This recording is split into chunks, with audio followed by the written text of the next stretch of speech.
My name is Aaron Gilbert, and for the dramatic reading of my thematic unit on the Great Depression, I've chosen the book Born and Bred in the Great Depression by Jonah Winter.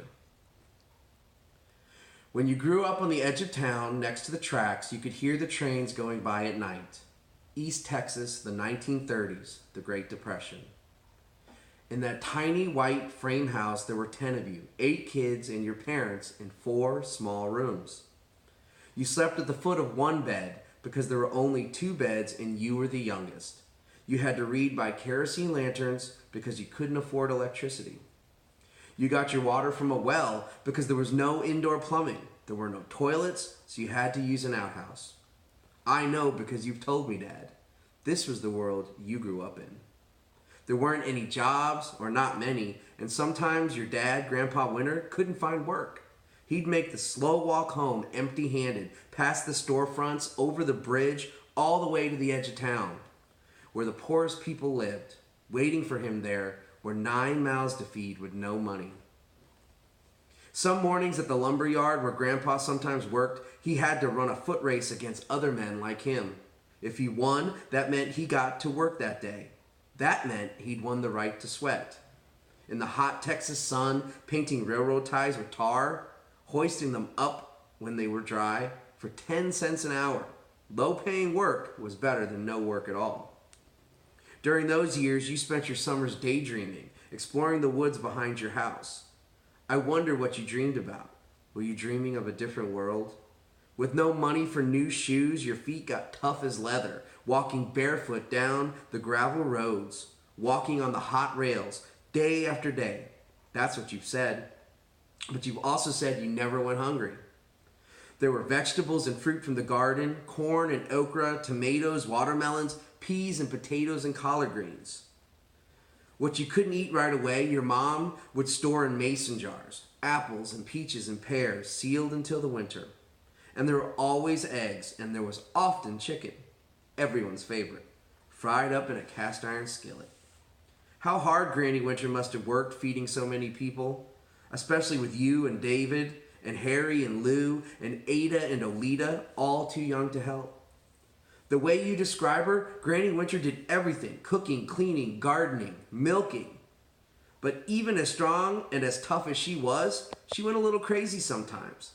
You said that she was so afraid of storms. She'd make you all go down in the storm cellar, where she'd cry and pray, wailing, "Oh Lord, we're all gonna die." She wasn't scared of much else, though.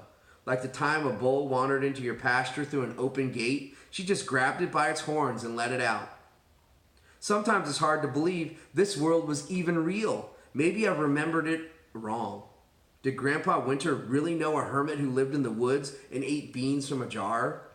Did Granny Winter really have to fire up the wood-burning stove every day, even in the summer, to heat up water to wash clothes on a washboard? Did you really see hobos leave little markings right on your mailbox? A code letting other hobos know that this house was friendly? Granny Winter gave them mashed bean sandwiches and leftover chicken in exchange for their chopping wood. And while they chopped, your father would listen to their stories, ask them where they'd been. Where were they headed? Sleeping in boxcars 1,000 miles away from home. Riding the rails from one strange town to the next. No money, no family. How did they survive?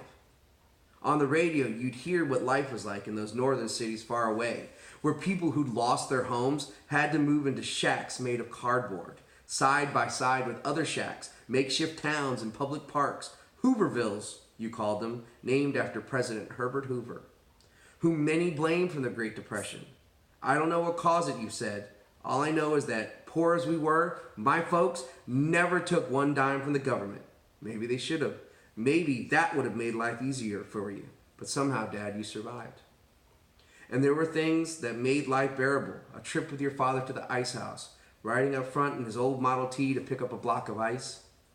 At Christmas time, you might not have gotten many toys, but it was magical to watch the trains pass by, to see the blue lights twinkling in the windows of the dining car.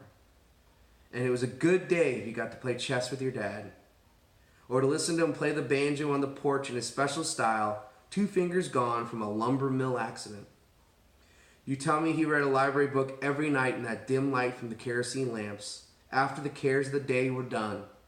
When I think of the Great Depression, I picture a whole country of people tough as Grandpa and Granny Winter, not giving up, even when it seemed like there was nothing left to lose, waiting out a storm that seemed like it would never end, and then finally waking to the blue skies of better days.